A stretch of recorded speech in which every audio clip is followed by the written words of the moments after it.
പാത്തായ പ്രതിബോധിതാം ഭഗവതാം നാരായണേന സ്വയം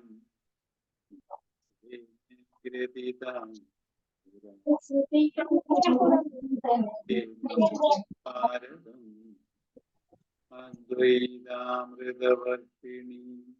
ഭഗവതി അഷ്ടദശാധ്യായിനി ത്വാമനുസന്ധനാം ഭഗവദ്ഗീതേ ഭവദ്വേഷിണി.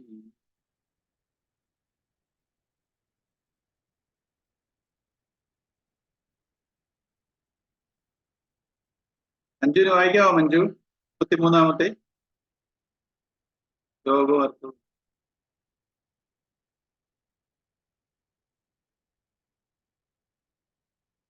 എത്രാമത്തെ ശ്ലോകമായിരുന്നു? 33. 33.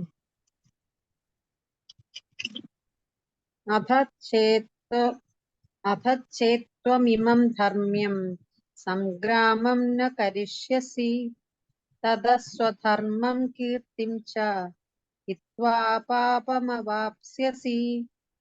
ഇനി ധർമ്മയുക്തമായ ഈ യുദ്ധം നീ ചെയ്യുകയില്ലെങ്കിൽ അതുമൂലം സ്വധർമ്മവും കീർത്തിയും കളഞ്ഞ് പാപമായിരിക്കും നീ സമ്പാദിക്കുക. ഈ ധർമ്മയുദ്ധത്തിൽ നിന്ന് പിന്മാറുകയാണെങ്കിൽ അത് ക്ഷത്രിയനായ നിന്നെ സംബന്ധിച്ചിടത്തോളം സ്വധർമ്മം കൈവേടിയലാവും, ഉത്തരവാദിത്തത്തിൽ നിന്ന് ഒഴിഞ്ഞുമാറലാവും. അത് അധർമ്മമാണ്, പാപമാണ്. അധാർമികളായ അക്രമികളാണ് എതിർപക്ഷത്ത് അണിനിരന്ന് നിൽക്കുന്നത്. അവർ വധ്യരാണ്. വധ്യരെ വധിക്കാതിരിക്കുന്നത് അവധ്യരെ വധിക്കുന്നത് പോലെ പാപമത്രേ.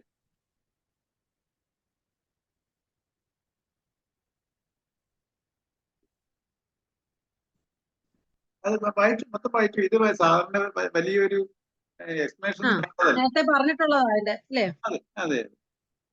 ധർമ്മത്തിന്റെ സ്വരൂപം എന്തെന്ന് നാം മുമ്പേ നിരൂപണം ചെയ്യുകയുണ്ടായി. നിലനിർത്തുന്നത് എന്തോ അതത്രേ ധർമ്മം. ധർമ്മം ധരതി ഇതി. നാം എല്ലാവരും ഓരോ ദേഹം എടുത്ത് ഈ ലോകത്തിൽ വന്നിട്ടുള്ളത് ഒരു നിശ്ചിത ഉദ്ദേശത്തോടു കൂടിയാണ്. നമ്മുടെ ഉള്ളിലെ വാസനകൾ അനുഭവിച്ചു തീർക്കാനാണ്. അവനവന്റെ വാസനയ്ക്ക് അനുസൃതമായ ദേഹം സ്വീകരിച്ചുകൊണ്ട് അത് അനുഭവിച്ചു തീർക്കാൻ പറ്റിയ അനുഭവ മണ്ഡലത്തിൽ കർമ്മഭൂമിയിൽ ഓരോ ജീവനും വാസനാ പ്രേരണയാൽ എത്തിച്ചേരുന്നു. ഓരോ ആളുടെയും കർമ്മത്തിന്റെ സ്വഭാവത്തിന്റെ നിർണായ ഘടകം അയാളുടെ വാസനയാണ്. വാസനയ്ക്ക് അനുസൃതമായ കർമ്മത്തെ സ്വധർമ്മം എന്നും പറയും. ക്ഷാത്രമായ സംസ്കാരങ്ങൾ, വാസനകൾ ഉള്ളവനാണ് അർജുനൻ. സാഹസ കർമ്മങ്ങൾ ചെയ്യാനുള്ള ധൈര്യം, സ്ഥാനമാനങ്ങൾക്കുള്ള ആഗ്രഹം തുടങ്ങിയവ ക്ഷത്രിയ ധർമ്മങ്ങളത്രേ. ക്ഷത്രിയ ധർമ്മമാണ് അർജുനന്റെ സ്വധർമ്മം.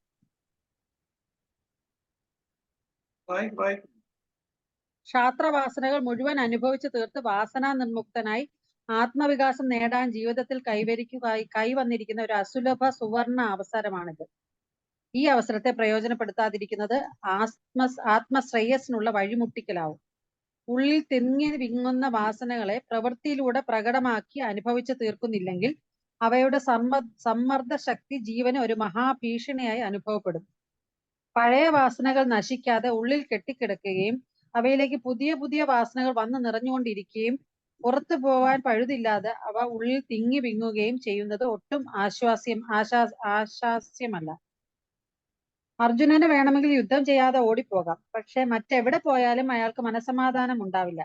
യുദ്ധക്കളത്തിൽ വീരപരാക്രമങ്ങൾ പ്രദർശിപ്പിച്ച് തീർക്കേണ്ട വാസനകളാണ് അയാൾക്കുള്ളത്. അതിനുള്ള ഈ അവസരം നഷ്ടപ്പെടുത്തിയാൽ അയാൾ പശ്ചാത്തപിക്കേണ്ടി വരും. തീർച്ച. കലാവാസനയുള്ള കുട്ടി വ്യവസായ പ്രമുഖനായി തീരണമെന്ന് അച്ഛൻ ആഗ്രഹിക്കുന്നതും അവനെ അതിന് പരിശീലിപ്പിക്കുന്നതും ശരിയാവില്ലല്ലോ. സ്വന്തം വാസനയ്ക്ക് അനുയോജ്യമായ തുറയിലെ ആർക്കും വിജയിക്കാനാവൂ. വക്കീലായ അച്ഛന്റെ ജീവിതാഭിലാഷമാണ് തന്റെ മകൻ പ്രഗത്ഭനായ ഒരു വക്കീലായി തീരണമെന്നത്. മകനാണെങ്കിൽ സംഗീതത്തിനാണ് അഭിരുചി. മകന്റെ വാസനയ്ക്കെതിരായി അച്ഛൻ സ്വന്തം ആഗ്രഹം അവനിൽ അടിച്ചേൽപ്പിക്കുകയാണെങ്കിൽ ഫലം എന്താവും? മകന്റെ വ്യക്തിത്വത്തിന് വികാസം ഉണ്ടാവില്ലെന്ന് മാത്രമല്ല, അത് വികലമായി പോകുകയും ചെയ്യും. ഇത്തരത്തിലുള്ള ഉദാഹരണങ്ങൾ ലോകത്തിൽ ധാരാളം കാണാം. ആധ്യാത്മിക മണ്ഡലത്തിൽ ഒട്ടും കുറവല്ല. ജീവിതത്തിൽ വല്ല അത്യാഹിതമോ നിരാശയോ വന്നു പോയാൽ എല്ലാം വലിച്ചെറിഞ്ഞ് ആധ്യാത്മിക ജീവിതത്തിലേക്ക് എടുത്തു ചാടുന്നവരുണ്ട്. ഏകാന്ത സ്ഥലത്ത് ചെന്നിരുന്ന് ഈശ്വരനെ പിടിച്ചു കളയാം എന്ന് കരുതുന്ന അത്തരക്കാരിൽ പലരും ജീവിതകാലം മുഴുവൻ പശ്ചാത്തപിച്ചു കഴിയേണ്ടി വരുന്നു. വീട്ടിലിരുന്ന് ഭാര്യാസന്താനങ്ങളോടൊത്ത് ജീവിച്ചും അനുഭവിച്ചും തീർക്കേണ്ട വാസനകൾ ഉള്ളിലിരിക്കെ അതിനുള്ള അവസരം കളഞ്ഞ് ഗംഗാതീരത്തോ ഹിമാലയത്തിലോ ചെന്നിരുന്നാൽ ധ്യാനിക്കാൻ കഴിയുമോ? അത്തരക്കാർക്ക് സാധനയിൽ നിഷ്ഠ കിട്ടില്ലെന്ന് മാത്രമല്ല, തങ്ങളുടെ വിഷയവാസനകൾ നശിപ്പിക്കാൻ സൗകര്യങ്ങളില്ലാതെ ഏകാന്ത ദേശം അവർക്ക് നരകതുല്യം ദുഃഖകരമായി അനുഭവപ്പെടുകയും ചെയ്യും. ഉള്ള വാസനകൾ തീർന്ന് സ്വസ്ഥമാവുന്നതിന് പകരം അവരുടെ മനസ്സ് പൂർവാധികം കലുഷിതവും അസ്വസ്ഥമാവുകയും ചെയ്യും. അങ്ങനെ അവിവേകം മൂലം സ്വയം ക്ഷണിച്ചു വരുത്തുന്ന മനസ്സിന്റെ വിക്ഷേപ കാലുഷ്യത്തെയാണ് പാപം എന്ന് പറയുന്നത്. ഈ ഒരു ശ്ലോകത്തില് ഈ എല്ലാ ഓരോ പാരഗ്രാഫും എത്ര നമ്മുടെ അനുഭവത്തിൽ നമ്മൾ ചിന്തിച്ചു നോക്കുമ്പോ എത്ര ശരിയാ. അതെ. കൃഷ്ണൻ പറഞ്ഞ എത്രയോ സ്വന്തം കർമ്മം ചെയ്യാതിരിക്കുന്നതാണ് നമ്മളിപ്പം ഈ വാസനയുടെ അനുസരിച്ചുള്ള കർമ്മമായിട്ട് ചെയ്തില്ലെങ്കിൽ അതാണ് പാപം. അതാണോ ഉദ്ദേശിച്ചത്? നമ്മളുടെ വാസനയ്ക്ക് അനുസരിച്ചല്ലേ നമ്മളുടെ ഇത് വരുന്നത് കൊച്ചമ്മ. നമ്മളുടെ വാസനയ്ക്ക് അനുസരിച്ച് നമ്മൾ ജനിക്കുന്നു. അപ്പൊ നമുക്ക് അതനുസരിച്ചുള്ള കർമ്മം വിധിക്കുന്നു. ആ കർമ്മം നമ്മൾ ധർമ്മത്തിൽ ചെയ്തില്ലെങ്കിൽ ആ കർമ്മം നമ്മൾ ചെയ്തേ പറ്റുള്ളൂ. അത് ചെയ്തില്ലെങ്കിൽ പാപമാവും. ഇതിനകത്ത് നിന്ന് എനിക്ക് മാറാൻ പറ്റത്തില്ല. എനിക്ക് വരുന്ന അനുഭവങ്ങൾ എനിക്ക് വരുന്ന നമുക്ക് എന്തുവാ, നമുക്ക് എപ്പോഴും നമ്മുടെ പ്രാർത്ഥന എന്തുവാ, അരുതാത്ത ഒന്നും സംഭവിക്കരുത് ജീവിതത്തിൽ. അങ്ങനല്ലേ? അരുതാത്തതൊന്നും എനിക്ക് അപകടം, എനിക്ക് അനുയോജ്യമല്ലാത്തത്, അല്ലെങ്കിൽ എനിക്ക് വിപത്തുകളൊന്നും ഉണ്ടാകരുത്. അങ്ങനെ എല്ലാവരും നമ്മള് ഈ ദൈവത്തിലൂടെയൊക്കെ പ്രാർത്ഥിക്കാൻ അരുതാത്തൊന്നും ഉണ്ടാവില്ല ദൈവമേ എങ്ങനെങ്കിലും. പക്ഷെ എല്ലാവരുടെ ജീവിതത്തിലും ഈ അനുകൂലവും പ്രതികൂലവുമായ സാഹചര്യങ്ങൾ ഉണ്ടാവും. ഈ പ്രതികൂലം എന്ന് പറയുന്നത് ഓരോ ജീവിതത്തിലും ഓരോ വ്യത്യസ്ത തീവ്രതയിലായിരിക്കും. അപ്പം ഇതിനെ ഞാൻ തീവ്രത കുറഞ്ഞാലും തീവ്രത കൂടിയാലും ഏതായാലും എനിക്കത് അനുഭവിച്ചേ പറ്റും. ഈ ജീവാത്മാവിനെ അത് കാരണം എന്നിൽ നിന്ന് പോയ കർമ്മഫലങ്ങളെയാണ് ഞാൻ ഈ ജന്മം കൊണ്ടുവന്നിരിക്കുന്നത്. അപ്പൊ ഇതിൽ നിന്ന് എനിക്ക് ഇപ്പൊ ഈ ഇടയ്ക്ക് നമ്മുടെ ആദ്യം ഹരീഷ് എന്ന് പറഞ്ഞൊരു ക്ലാസ്സിനെ ഹരീഷിന്റെ ഒരു റിലേഷൻ കൊല്ലത്ത് പേപ്പറിൽ കണ്ടു കാണും. ഒരു അച്ഛനും അമ്മയും സൂയിസൈഡ് ചെയ്ത് 21 വയസ്സുള്ള മകനെയും മരിച്ചു. 3 പേര് സാമ്പത്തിക ബാധ്യത. അപ്പൊ 21 വയസ്സുള്ള മകന് അവര് വിഷം കൊടുത്തായിരിക്കുമല്ലോ. ആദ്യം ആ മകനെ കൊന്നിട്ടായിരിക്കും അച്ഛനും അമ്മയും തൂങ്ങി മരിച്ചത്. 53 വയസ്സും 47 വയസ്സുള്ള അച്ഛനും അമ്മയും 21 വയസ്സുള്ള മകനും. അപ്പം അവര് വിചാരിച്ചത് ഇവര് പോയി കഴിഞ്ഞാൽ ഈ ബാധ്യതയെല്ലാം മകന്റെ മേളിൽ വരുമല്ലോ, അവൻ കഷ്ടപ്പെടുമല്ലോ എന്ന് വിചാരിച്ചായിരിക്കും അങ്ങനെ ഒരു കടുകൈ ചെയ്തത്. പക്ഷെ അവൻ ഈ സത്യങ്ങളെ എല്ലാം മനസ്സിലാക്കിയിട്ടുണ്ടോ?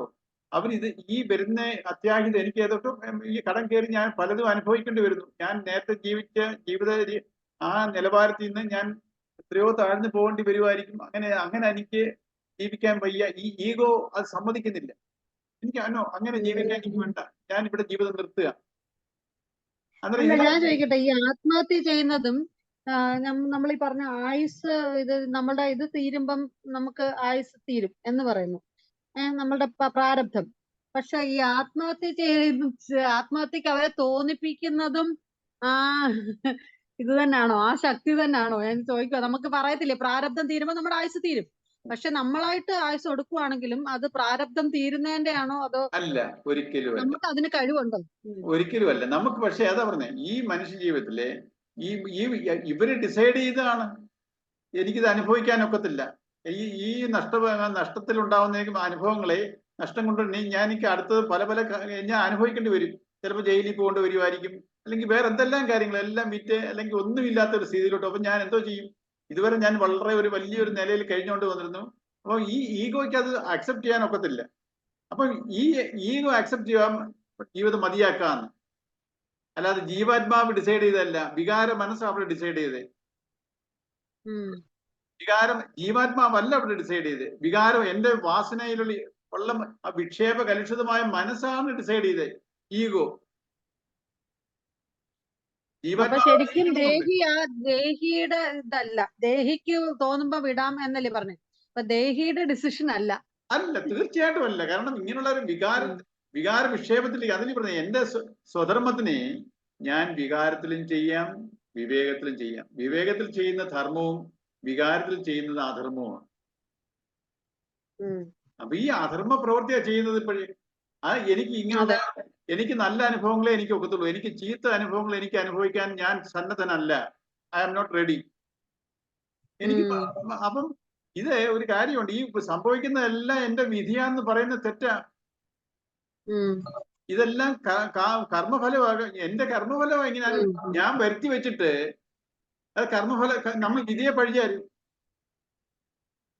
കാര്യങ്ങൾക്കെല്ലാം ഒരു കാരണം ഉണ്ടാവും അല്ലേ? അതുപോലെ കാരണം കൊണ്ടാണ് എനിക്ക് എന്റെ സ്വധർമ്മത്തിന് എനിക്ക് ഓരോരുത്തരുടെയും വാസനയും എന്റെ ഇഷ്ടാനിഷ്ടങ്ങളും എനിക്ക് വന്നു ചേരുന്ന കർമ്മ മേഖലയും ഇതാണല്ലോ എന്റെ സ്വധർമ്മം എന്ന് എഴുതിയേക്കുന്നത്. വാസനയ്ക്ക് അനുസൃതമായ കർമ്മത്തെ.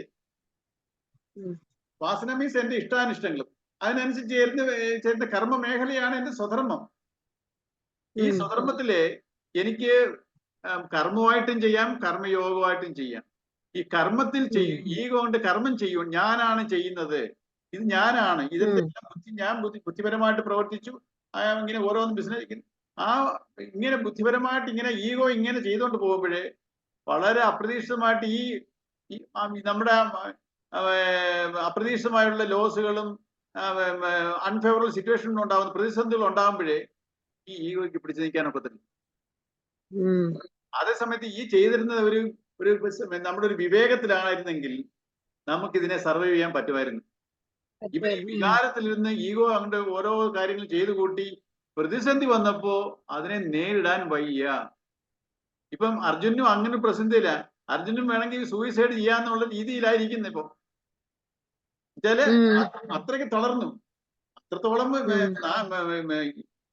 ഇതായിട്ടില്ല. ആ തളർച്ച അതിന്റെ ഗ്രാവിറ്റി അനുസരിച്ചിരിക്കും സൂയിസൈഡിലോട്ട് പോകുന്നത്. ഇനി വേറെ കുറെ ശ്ലോകങ്ങൾ വരുന്നുണ്ടല്ലോ നമ്മൾ എങ്ങനെയാണ് അതിലോട്ട് പോകുന്നതെന്നുള്ളേ. കൃഷ്ണ അതൊക്കെ എക്സ്പ്ലെയിൻ ചെയ്യാം.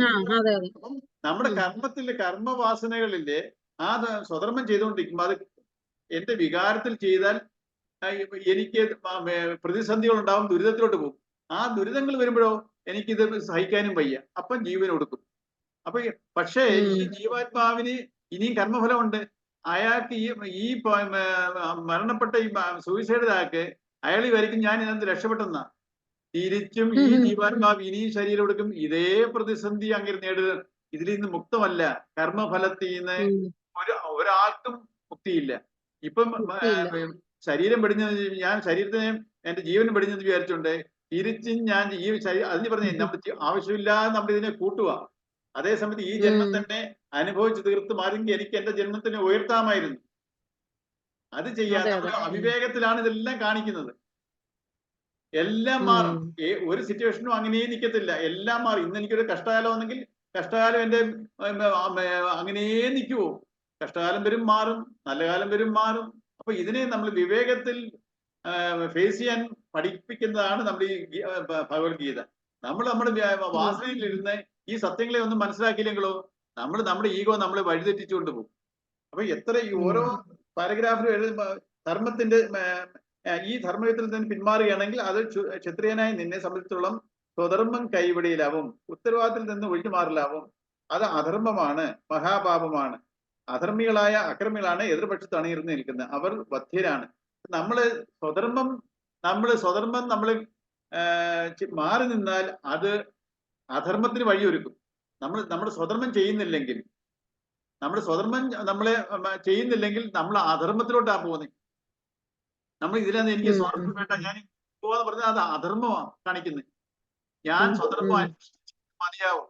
അപ്പൊ ഞാൻ അതിനനുസരിച്ച് പ്രവർത്തിക്കുക, അല്ലാതെ എനിക്ക് ഇതിന് പിന്മാറാൻ പറ്റത്തില്ല. അങ്ങനെയാണെങ്കിൽ എന്റെ നാശമായിരിക്കും വരുന്നത്.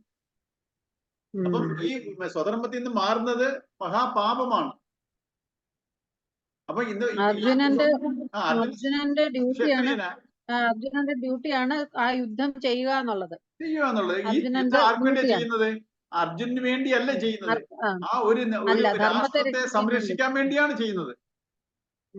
അപ്പൊ അർജുനൻ അങ്ങനെ ചിന്തിച്ചില്ല. അർജുനൻ അങ്ങനെ ചിന്തിച്ചില്ല. ധർമ്മ ആസ്പെക്ടിനെ വിട്ടിട്ട് അഹന്താ മമതയില് എന്റെ മുത്തച്ഛനെ, എന്റെ ഗുരുവിനെ, ഇങ്ങനെ ഇത്രയും പേർക്ക് വേണ്ടിയാണ് ഞാൻ യുദ്ധം ചെയ്യുന്നത്, അവർക്ക് വേണ്ടിയാണ് അല്ലാതെ എനിക്ക് സുഖിക്കാൻ വേണ്ടിയല്ല ഈ രാജ്യം. അങ്ങനല്ല, അങ്ങനെ ഇത്രയും ആൾക്കാരുടെ അവരെ എന്റെ പ്രജകൾക്ക് അല്ല, എന്റെ രാജ്യത്തിന് വേണ്ടിയിട്ടാണ് എന്നുള്ള രീതിയിൽ ചെയ്യുമായിരുന്നെങ്കിൽ കുഴപ്പമില്ല. പക്ഷെ ഞാൻ ചോദിക്കട്ടെ, ഇതിന്റെ യുദ്ധത്തിന്റെ പരിണത ഫലം എന്ന് പറയുന്നത് അവസാനം 10 പേരെങ്ങാണ്ട് ഈ യുദ്ധത്തിൽ എല്ലാരും മരിച്ചു, പ്രജകളും അങ്ങനല്ലേ പറയുന്നത്. ഈ ക്ഷത്രിയരിനകത്ത് 10 പേരെ അവശേഷിച്ചുള്ളൂ, അങ്ങനെയാണ്ടല്ലേ പറയുന്നത്.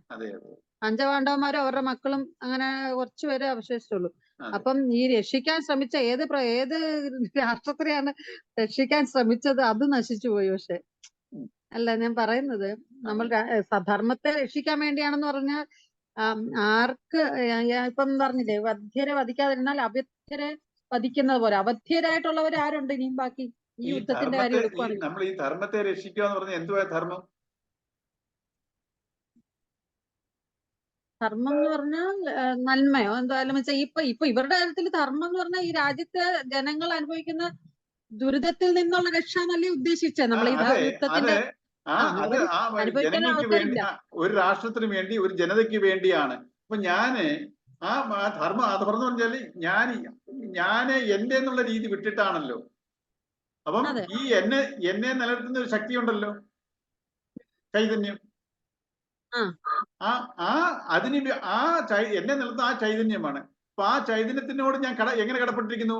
അതിന്റെ ധാർമ്മിക വാല്യൂസിനെ ഞാൻ അഡോപ്റ്റ് ചെയ്യണം. അവിടെ അഹന്താമമതയില്ല. അപ്പൊ എന്റെ ധാർമ്മിക വാല്യൂസ് വെച്ചാല് ക്ഷമ, സഹനശക്തി, ധൈര്യം, കാരുണ്യം. ഈ കാരുണ്യം ആരോടെ കാണിക്കണ്ടേ? മുത്തശ്ശനോടല്ല. അത് എന്റെ മുത്തശ്ശൻ, എന്റെ ഗുരു. ഈ രാഷ്ട്രത്തിനോട്, ഈ രാഷ്ട്രത്തിന്റെ ജനതയോടുമാണ് ഒരു ക്ഷത്രിയൻ രാജാവ് എന്ന നിലയ്ക്ക് അർജുനൻ കാണിക്കേണ്ടിയിരുന്നത്. ഈ എന്നെ നിലനിർത്തുന്ന ശക്തി തന്നെയാണ് അവരെ നിലനിർത്തുന്നത്. ഞാൻ അവർക്ക് വേണ്ടിയാണ് ഇത്, അല്ലാതെ നല്ല കാര്യം എന്നുള്ളതല്ല. ധർമ്മത്തിനെ സൂക്ഷ്മമായിട്ട് നമ്മൾ ധർമ്മത്തിൽ നിന്ന് വ്യതിചലിച്ചു. അർജുനൻ. എന്തുവാ ധർമ്മം? ഈ അർജുനെ നിലനിർത്തുന്ന പരമാത്മ ചൈതന്യം തന്നെയാണ് ഈ ജനതയെല്ലാം നിലനിർത്തുന്നത്. ആ ചൈതന്യത്തിന് വേണ്ടിയാണ് ഞാൻ ഈ എന്നെ അർജുനെ നിലനിർത്തുന്നതും ആ ജനതയെ നിലനിർത്തുന്ന ധാർമ്മിക ആ വേയിലാണ് എന്നെ കാണേണ്ടത്. അല്ലാതെ രാജ്യം, എനിക്ക് കിട്ടേണ്ട രാജ്യം കിട്ടുന്നു, ആ ന്യായം അന്യായം അല്ല അവിടെ. അല്ല, ഞാൻ പറഞ്ഞത് ഞങ്ങൾക്ക് കിട്ടേണ്ട രാജ്യം പിടിച്ചു വെച്ചിരിക്കുന്നു, തിരിച്ചു വാങ്ങിക്കണം. ശരിക്കും യുദ്ധത്തില് മറ്റേ ആ ജനത, ഹസ്തിനപുരി ഇല്ലേ രാജ്യം, അവിടുത്തെ ജനങ്ങളുടെ നാശം സംഭവിക്കുക എന്നുള്ള അവരുടെ വിധിയാണ്, അവരുടെ കർമ്മഫലമാണ് എന്ന് കരുതാൻ പറ്റുമോ? അതാണ് മാഡം ചോദിച്ചെന്ന് തോന്നുന്നു. ഞാൻ ചോദിച്ചത് ആർക്ക് വേണ്ടിയാണോ യുദ്ധം ചെയ്തത് അവരും മരിച്ചു, എല്ലാരും മരിച്ചു, 10 പേരെ അവശേഷിച്ചുള്ളൂ. ആർക്ക് വേണ്ടിയാണോ അർജുനൻ യുദ്ധം ചെയ്യേണ്ടിയിരുന്നത് അവര് മീൻസ് ഇപ്പൊ പറഞ്ഞതനുസരിച്ച് നീ ഈ ധർമ്മത്തിനെതിരായിട്ട് നിൽക്കുന്നവരെ നീ യുദ്ധം ചെയ്ത് തോപ്പിക്കൂ, എന്നിട്ട് ധർമ്മത്തിനെ രക്ഷിക്കൂ എന്നുള്ള രീതിയിലല്ലേ പറയുന്നത്. ധർമ്മം വേണ്ടിയിരുന്നത് അവിടുത്തെ പാവപ്പെട്ട ജനങ്ങൾക്ക് വേണ്ടി. അപ്പൊ പാവപ്പെട്ട ജനങ്ങളും എല്ലാരും പോയില്ലെന്ന് ചോദിക്കാം. അത് അനുഭവിക്കാനുള്ളവരും പോയി. പാവപ്പെട്ട ജനങ്ങൾ മരിച്ചില്ല, ഇല്ലേ? ക്ഷത്രിയര് മാത്രമേ മരിച്ചുള്ളൂ, യുദ്ധം ചെയ്തവർ മാത്രം അല്ലേ? ഈ യുദ്ധത്തിൽ പങ്കെടുത്ത സൈന്യങ്ങൾ മരിച്ചു. അതാ ബാക്കി ജനങ്ങളുണ്ട്, യുദ്ധത്തിൽ പങ്കെടുക്കാത്ത ജനങ്ങളുണ്ട്. അപ്പൊ ക്ഷത്രിയര് മാത്രമേ പങ്കെടുത്തിട്ടുള്ളൂ. ബാക്കി 36 വർഷം ഇവരല്ലേ ഭരിക്കുന്നത്. അല്ല, ഭരിക്കപ്പെടുന്ന ആൾക്കാർ എവിടെയാണെന്ന് ചോദിക്കുക, ഉണ്ടോന്ന് ചോദിക്കുക. പിന്നെ ലക്ഷം ആൾക്കാർ മരിച്ചില്ലയോ? അത് യുദ്ധത്തിലെ സൈന്യമല്ലയോ മരിച്ചത്. അപ്പൊ അതാ പറഞ്ഞ സൈന്യത്തിൽ ഈ ക്ഷത്രിയരല്ലാത്തവരെല്ലാം അല്ലാത്തവരുള്ളവരുണ്ട്, വൈദ്യര്, ശൂശ്രല്ല, അങ്ങ് ശൂദ്രരൊക്കെ ഉണ്ട് അല്ലേ? അവർ ഈ യുദ്ധത്തിൽ ഏർപ്പെട്ട ക്ഷത്രിയന്മാർ മാത്രമേ ഉള്ളൂ. അപ്പൊ ബാക്കിയുള്ള സാധാരണ ജനങ്ങളുണ്ട്. അങ്ങനെയോ യുധിഷ്ഠിരൻ അടുത്ത രാജാവായിട്ടും 36 വർഷം അവർ ഭരണം നടത്തുന്നത്. അതെ, ക്ഷത്രിയര് മാത്രമേ ഉള്ളൂ യുദ്ധത്തിനകത്ത് പങ്കെടുത്ത. അതിനത്രയും ലക്ഷം ക്ഷത്രിയര് മരിച്ചു, ക്ഷത്രിയരില് 10 പേര് മാത്രം നിന്നു, ബാക്കി ഉണ്ടായി, ബാക്കി ജീവിച്ചിരുന്നു. ഈ പാണ്ഡവല്ലാതെ അതില് ഒരു കാര്യമുണ്ട്. ഇപ്പൊ നമുക്കറിയാം ഈ ഓരോരുത്തരുടെയും കാർമിക് എഫക്ട് ഉണ്ട് അതിനകത്തില്. ഈ ക്ഷത്രിയരിൽ നിന്ന് ഇപ്പൊ നമുക്കറിയാം, ഇപ്പൊ ഇസ്രായേലിലോ അല്ലെങ്കിൽ ഹമാസിലൊക്കെ എത്രയോ പേര് കൂട്ടക്കുരുതില്ലയോ. അങ്ങനെയുള്ളവരെല്ലാം അങ്ങനെയുള്ള രാജ്യത്ത് ജനിക്കും. അതിൽ പറഞ്ഞ ആ കാർമിക് എഫക്ട് ഉള്ളതല്ല, അതൊക്കെ അങ്ങനെ ആകും. അത് കർമ്മഫലം. അതുകൊണ്ടല്ലേ കൃഷ്ണൻ പറയുന്നത് ഈ ഭീഷ്മരും ദ്രോണരും ഒക്കെ നിങ്ങളെ അഭ്യസിച്ചതാ. പക്ഷെ അവര് മരിച്ചേ പറ്റൂ, കാരണം അധർമ്മത്തിന്റെ കൂടാണ് അവരെ കൊല്ല. നിങ്ങളെ വളർത്തി വലുതാക്കി. അതല്ല ആസ്പെക്ട് അല്ല, അതൊക്കെ അഹന്താ മമതയുടെ ഇതാണ്. ധാർമ്മിക വേയിൽ നോക്കുമ്പോൾ പരമാത്മ ചൈതന്യമാണ് എല്ലാത്തിനെയും. ആ കൊല്ലപ്പെടുന്നതും പരമാത്മ ചൈതന്യത്തിൽ ഇരിക്കുന്നവർ തന്നെ. പക്ഷെ അവർ അധർമ്മത്തിന് ധർമ്മം ധർമ്മം ആരെയാണ് ആര് ധർമ്മത്തിനെ രക്ഷിക്കുന്നോ അവരെ ധർമ്മം രക്ഷിക്കും. ഇതാണ് നടക്കുന്നത്, റെസിപ്രോക്കലായി. ആര് അധർമ്മത്തിന്റെ ഭാഗത്ത് നിൽക്കുന്നോ അവർ നശിക്കും, നാശത്തിലോട്ട് പോകും. അതുകൊണ്ടല്ലേ അതെ ശ്രീകൃഷ്ണൻ യാദവംശത്തെ തന്നെയും സ്വന്തം വംശത്തെ തന്നെ അവരുടെ അധർമ്മം കൊണ്ട് അവരെ തന്നെ നശിപ്പിച്ചിട്ടുമാണല്ലോ പോകുന്നത്. അതെ, അവരുടെ കൃഷ്ണന്റെ പിൻഗാമികൾ അവരെല്ലാം അധർമ്മത്തിൽ അഹങ്കരിച്ചു. അതെ, ആ അഹങ്കാരം കൊണ്ട് അവർ നാശത്തിലോട്ട് പോയി, തന്നെ നശിച്ചു പോയി. അതെ. അപ്പം ഈ ധർമ്മം എന്നുള്ള അതാ നമ്മളിപ്പോ ന്യായം എനിക്ക് കിട്ടാനുള്ളത് കിട്ടി അത് അങ്ങനെ എടുക്കരുത്. ധർമ്മത്തിനെ അതിന്റെ സൂക്ഷ്മ അർത്ഥത്തിൽ എടുക്കണം. അപ്പൊ ഈ സ്വധർമ്മത്തിൽ നിന്ന് ആർക്കും മാറാൻ പറ്റത്തില്ല, ഒളിച്ചോടാൻ പറ്റത്തില്ല. അതിനെ എങ്ങനെ നമ്മൾ പെർഫോം ചെയ്യുന്നുള്ള മുഖ്യത്വം. നമ്മള് വികാരങ്ങളിൽ ഇരുന്ന് തീർക്കുന്നോ അതേ വിവേകത്തിൽ അതിനെ തീർക്കുന്നോ? വികാരത്തിൽ തീർത്തുകൊണ്ടിരുന്നാൽ എന്റെ കർമ്മഫലം കൂടിക്കൊണ്ടിരിക്കും, ഞാൻ ജന്മങ്ങൾ എടുത്തുകൊണ്ടേയിരിക്കും. വിവേകത്തിൽ അതിനെ എന്നുവെച്ചാൽ ഈശ്വരപ്പണ ബുദ്ധിയിൽ അതിനെ അഹന്താമമത ഇല്ലാതെ, അതാണ് വിവേകം. ആ വിവേകത്തിൽ എന്റെ സ്വധർമ്മം എനിക്ക് ഒരു കർമ്മം ധർമ്മത്തിന്റെ രീതിയിലും ചെയ്യാം, അധർമ്മത്തിന്റെ രീതിയിലും ചെയ്യാം. നീ വീട്ടിൽ രാവിലെ ദോശ ഉണ്ടാക്കുന്നു, ആ ദോശ ഉണ്ടാക്കുന്ന ധർമ്മത്തിന്റെ രീതിയിലും ചെയ്യാം, അധർമ്മത്തിന്റെ രീതിയിലും ചെയ്യാം. എങ്ങനെ?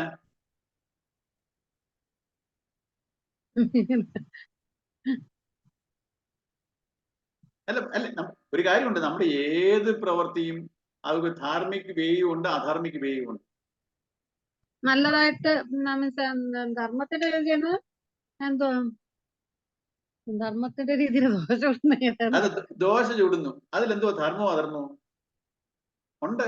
നല്ല ചിന്തകളോടെ ചെയ്താൽ ധർമ്മമാവും. അല്ലല്ലോ, ഈ ദോശ ചുടുമ്പോഴേ ഈ ദോശ ചുട്ട് അഭിലാഷിന് കൊടുക്കുന്നു, അല്ലെങ്കിൽ കൊച്ചുങ്ങൾക്ക് കൊടുക്കുന്നു, അല്ലെങ്കിൽ അവർ നല്ലതായിട്ട് പറയണം, അവർക്ക് ഇഷ്ടപ്പെടണം. മനസ്സിലായില്ലയോ? അല്ലല്ല, നീ ഇങ്ങനെ വരിക്കോ, അത് നല്ലത് നിന്നെ നന്നായിട്ടുണ്ട് ദോശ, ചട്നി നന്നായിട്ടുണ്ട്. അപ്പം ഇങ്ങനെയൊക്കെയുള്ള ചില കമന്റ്സുകൾ, ഒരു പ്രതികരണം നീ പ്രതീക്ഷിക്കുകയാണ്. ഞാൻ നല്ലപോലെ ഉണ്ടാക്കി കൊടുക്കുകയാണ്.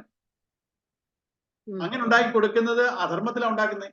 ആ ഒരു ഏതോ ഒന്ന് വെച്ചിട്ട് നീ ചെയ്യുകയാണ്. ഇങ്ങനെ പറയുമെന്ന് വിചാരിച്ചോണ്ട് അങ്ങനെ ചെയ്യുവാണെങ്കിൽ അധർമ്മം. നീ എന്തെങ്കിലും നമ്മൾ ഒരാളെ ഹെൽപ്പ് ചെയ്യുന്നു, നന്ദി കിട്ടണം, തിരിച്ച് നമ്മളോട് നന്ദിയായിട്ടുള്ള രീതി ഇരിക്കണം, നമ്മളെ അല്ലെങ്കിൽ കാണുമ്പോൾ ചിരിക്കണം, അല്ലെങ്കിൽ നമ്മളോട് ഒരു ഫേവറായിട്ട് എപ്പോഴും ഇരിക്കണം. ഇതല്ലേ നമുക്കൊരു പ്രതീക്ഷയില്ലേ? ആ പ്രതീക്ഷ അധർമ്മമാണ്. അതാണ് അധർമ്മം.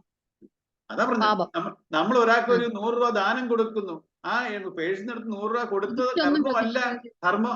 അങ്ങനെ വിചാരിക്കരുത്. അതിന്റെ പുറകിലുള്ള മനോഭാവമാണ് ആ ധർമ്മമാണോ അധർമ്മമാണോ നിശ്ചയിക്കുന്നത്. ഏതിന്റെയും പുറകിൽ എനിക്കൊരു എനിക്ക് തിരിച്ചു കിട്ടാം, ഇതുമായിട്ട് ബന്ധപ്പെട്ട ഒരു എലമെന്റ് ആ ചിന്തയിലുണ്ടെങ്കിൽ അത് അധർമ്മ പ്രവൃത്തിയാണ്.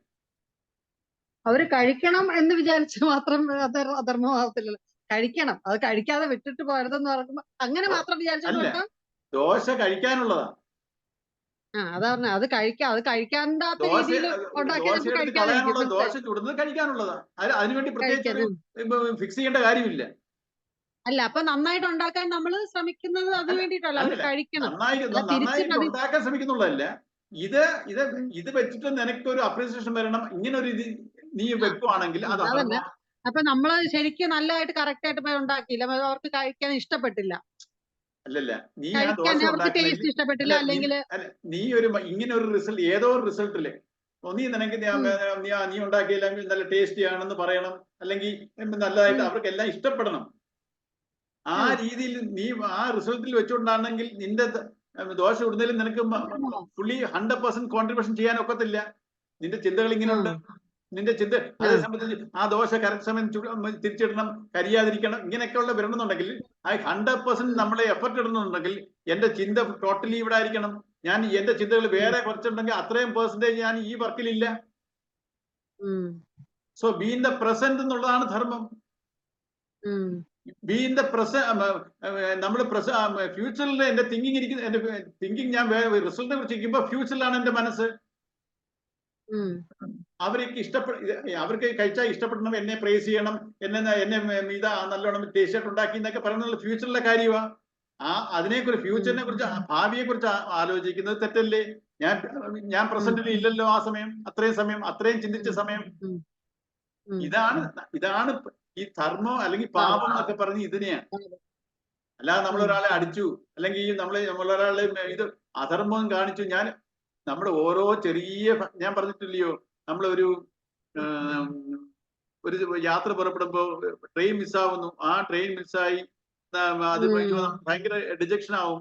അത് പോയി ആക്സിഡന്റ് ആയി എല്ലാരും മരിക്കുമ്പോഴേ ഏതോ ഒരു ഫാക്ടറി എന്നെ പിടിച്ചത്.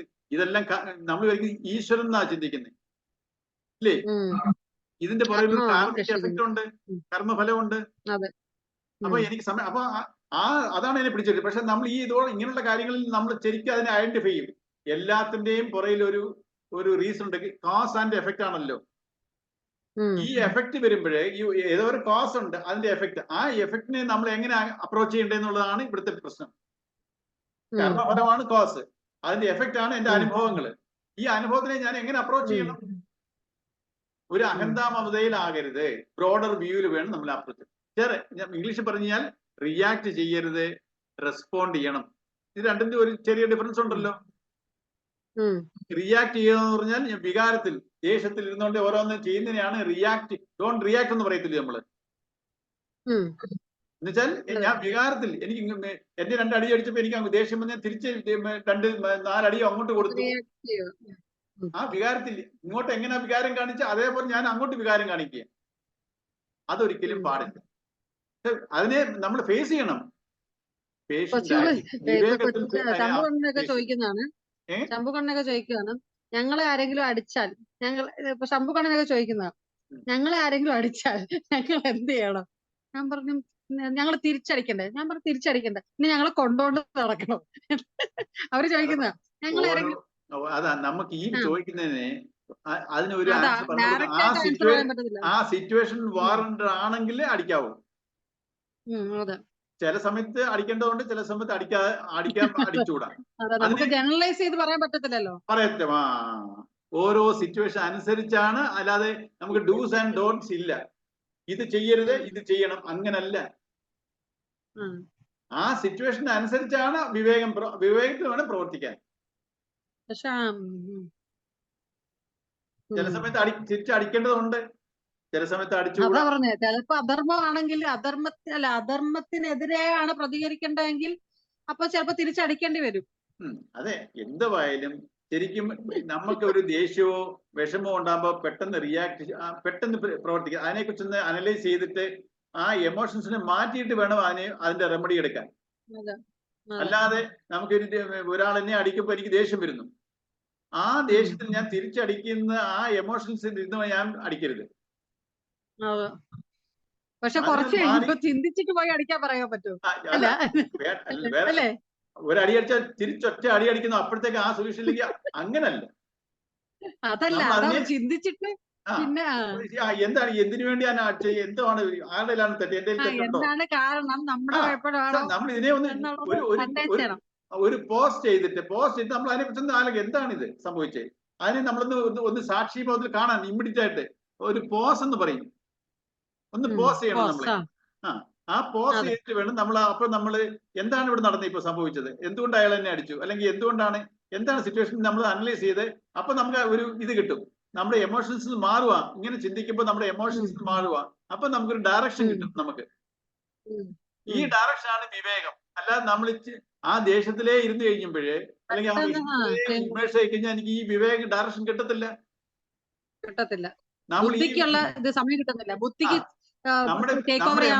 നമ്മുടെ എമോഷൻസിനെ നമ്മൾ മാനേജ് ചെയ്യാൻ അപ്പൊ ശ്രമിക്കണം. മനസ്സ് വെച്ചിട്ടാണ് നമ്മളപ്പോ റിയാക്ട് ചെയ്യുന്നത്, ബുദ്ധി വെച്ചിട്ടല്ല. സമയം കൊടുക്കുന്നില്ല. അതെ, മനസ്സെന്ന് പറഞ്ഞത് എമോഷൻസാ. നമ്മൾ വിവേകം എന്ന് പറഞ്ഞ ഇന്റലിജൻസാ. അത് ബുദ്ധിന്ന് വരുന്നത്. ബുദ്ധിയും അല്ലത്, നമ്മുടെ ഇന്റലക്ട് അല്ലത്. ജീവല്ല. ആ ബുദ്ധിന്ന് നമ്മൾ ആ എമോഷൻസിനെ മാനേജ് ചെയ്യുമ്പോൾ ഈ ഇന്റലിജൻസ് ഈശ്വരത്തിന്റെ ചൈതന്യം ബുദ്ധിയിൽ പ്രതിഫലിക്കും. അത് അപ്പൊ നമുക്ക് ഡയറക്ഷൻ കിട്ടും എന്ത് ചെയ്യണം എന്നുള്ളത്. ഇങ്ങനെയാണ് നമ്മൾ ഓരോ സിറ്റുവേഷനിലും നമ്മൾ ചെയ്യേണ്ടത്. നമ്മുടെ ഈഗോയെ അലോ ചെയ്തുകൂടാ. ഈഗോ എപ്പോഴും കയറി അങ്ങോട്ട് ദുഃഖമായാലും സുഖമായാലും അങ്ങോട്ട് ഈഗോ കയറി ഇന്റർഫിയർ ചെയ്യാൻ തുടങ്ങുമ്പോഴാണ് നമുക്ക് കൺഫ്യൂഷൻ വരുന്നത്. ഞാനെന്ന ഭാവം, എനിക്കിത് അനുഭവിക്കാൻ പറ്റത്തില്ല, എന്നെ ഇങ്ങനെ ചെയ്യാൻ പറ്റത്തില്ല, എന്നെ ഇങ്ങനെ പറയാൻ പറ്റത്തില്ല. ഈഗോ ആണ്. ഈ ഒരു ഈഗോയിലാണ് നമ്മൾ ഇത് ഇങ്ങനെയൊക്കെയുള്ള കാര്യങ്ങൾ പറയുന്നത്.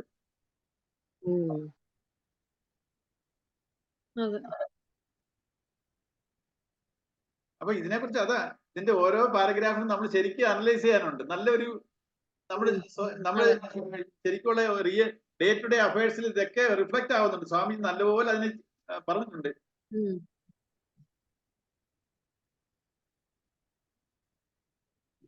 ഈ ധർമ്മത്തിന്റെ സ്വധർമ്മം അതിൽ ഈ സ്വധർമ്മത്തിന്റെ കൺസെപ്റ്റ് നമ്മൾ ശരിക്കും ഉൾക്കൊള്ളണം. എന്തുവാണ് സ്വധർമ്മം, അതിനെ എങ്ങനെയാണ് പെർഫോം ചെയ്യേണ്ടത്, എന്റെ സ്വധർമ്മത്തിനെ ഞാൻ എങ്ങനെ പെർഫോം ചെയ്യണം, ഈ രണ്ട് ആസ്പെക്ട് നമ്മൾ ഈ ഗീത പഠിക്കുന്നവരും നമ്മൾ ഓരോന്ന് മനസ്സിലാക്കി അതിനനുസരിച്ച് നമ്മൾ ട്രാൻസ്ഫോം ചെയ്യാൻ പഠിക്കണം.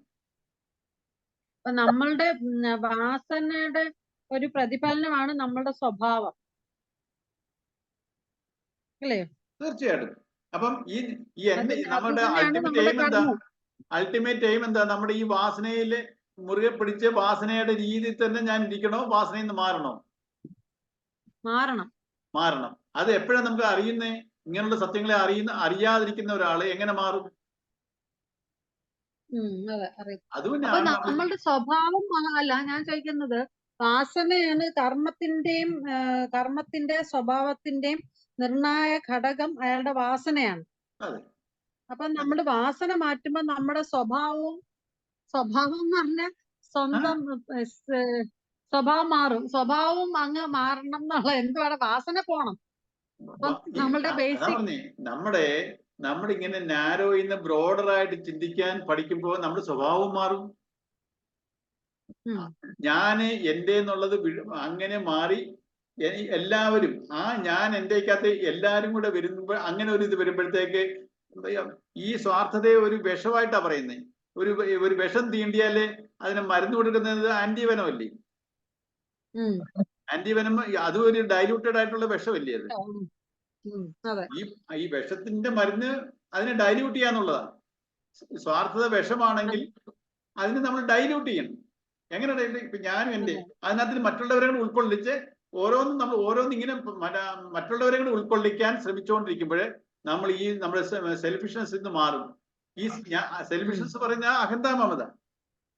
ഇതിൽ നിന്ന് മാറി ഞാൻ എന്റെ സ്വധർമ്മത്തിലുള്ള കർമ്മങ്ങളെ ഞാൻ രണ്ട് രീതിയിൽ ചെയ്യാൻ പറ്റും. അതാ ഞാൻ പറഞ്ഞേ, ഏത് കർമ്മവും എനിക്ക് ധർമ്മത്തിന്റെ രീതിയിലും ചെയ്യാം, അധർമ്മത്തിന്റെ രീതിയിലും ചെയ്യാം. നമ്മൾ അതുകൊണ്ട് നിത്യാനിത്യം, ഏതാണ് നിത്യം, ഏതാണ് അനിത്യം, ഏതാണ് ധർമ്മം, ഏതാണ് അധർമ്മം, നമ്മൾ ഓരോന്നിനെയും നമ്മൾ സൂക്ഷ്മമായിട്ട് മീൻസ് നാരോവായിട്ടല്ല, ഒരു ബ്രോഡർ വ്യൂവിൽ എല്ലാത്തിനെയും കാണാൻ പഠിക്കണം. അങ്ങനെ കാണാൻ പഠിക്കുമ്പോൾ എനിക്ക് എന്റെ സ്വഭാവം പതുക്കെ മാറും. സെൽഫിഷ് ആയിട്ടിരുന്ന ഞാൻ സെൽഫ്ലെസ് ആയിട്ട് മാറും. ഞാൻ എന്റെ ഇതിനെ ഞാൻ പിന്നെ വേറെ കാര്യമുണ്ട്, പർപ്പസ് ആയിട്ട് സപ്രസ് ചെയ്യരുത്. ഇതിനെ നമ്മൾ മനസ്സിലാക്കി വേണം മാറാൻ. അല്ലല്ല ഇങ്ങനെയൊക്കെ ചെയ്താൽ എനിക്ക് ഇത് ഞാൻ പർപ്പസ് ആയിട്ട് മനഃപൂർവ്വം ചെയ്യുക, അങ്ങനല്ല. ഞാൻ ഇങ്ങനെ അതിനെ മനസ്സിലാക്കി അണ്ടർസ്റ്റാൻഡ് ചെയ്ത് വേണം നമ്മൾ മറ്റേതിലോട്ട് മാറാൻ. അല്ലാതെ പർപ്പസ് ആയിട്ട് അതിനെ സപ്രസ് ചെയ്തുകൊണ്ട് മാറിയാൽ ഇത് എവിടെങ്കിലും പൊട്ടിത്തെറിക്കും. അതാണ്. അപ്പം പെട്ടെന്ന് ഭയങ്കര ഡിപ്രഷൻ ഒക്കെ വരുമ്പോ എല്ലാം കൂടെ വലിച്ചെറിഞ്ഞ് ഇപ്പൊ പറഞ്ഞില്ലേ അവസാനം, എല്ലാം വലിച്ചെറിഞ്ഞ് വേറെ രീതിയിലോട്ട് ആധ്യാത്മിക ജീവിതത്തിലോട്ട് എടുത്ത് ചാടി പോയാലും അവിടെ ചെന്നാലും സ്വസ്ഥത കിട്ടത്തില്ല. അതിനല്ലേ ചിന്താവിഷ്ട ശ്രീനിവാസന്റെ കൂട്ടി അതെ അതെ ആശ്രമത്തിൽ പോയി ഇതിന്ന് രക്ഷപ്പെടാൻ വേണ്ടി റെസ്പോൺസിബിലിറ്റീസ്. അതെ അതെ,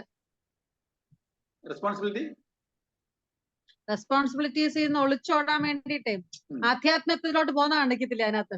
ആധ്യാത്മല്ല, ചുമ്മാ ദൈവത്തിന്റെ ശബരിമല പോകുന്ന വെറുതെ കിടക്കും അങ്ങനെയൊക്കെ പറഞ്ഞോണ്ട് കാണിക്കുന്നില്ലയോ? വീട്ടിലെ ഉത്തരവാദിത്തങ്ങളിൽ നിന്ന് ഒഴിയാൻ വേണ്ടിയിട്ടാ അത് ചെയ്യുന്നത്, ആ ബുദ്ധിമുട്ടുകളൊക്കെ. പക്ഷെ അങ്ങനെ ചെന്നാലും അതും അത് അധർമ്മമാണ് അങ്ങനെ ചെയ്യുന്നത്. അതായത് നമുക്ക് അടുത്ത ക്ലാസ്സിൽ ഇത് ഒന്നും കൂടെ ഓരോ പാരഗ്രാഫ് വെച്ച് ഒന്നും കൂടെ ഒന്ന് അനലൈസ് ചെയ്യാം, ഇല്ലയോ? ശരി, അതെ, ഓരോന്ന് വായിച്ചോണ്ടേ. കുറച്ചുകൂടി. അതെ. എന്നാൽ നിർത്തായിരിക്കും, ഇപ്പൊ തീരുമായിരിക്കും മച്ചമ്മ. അതെ, തീരാറ് 2 മിനിറ്റ് ആണ്ടേ ഉള്ളൂ.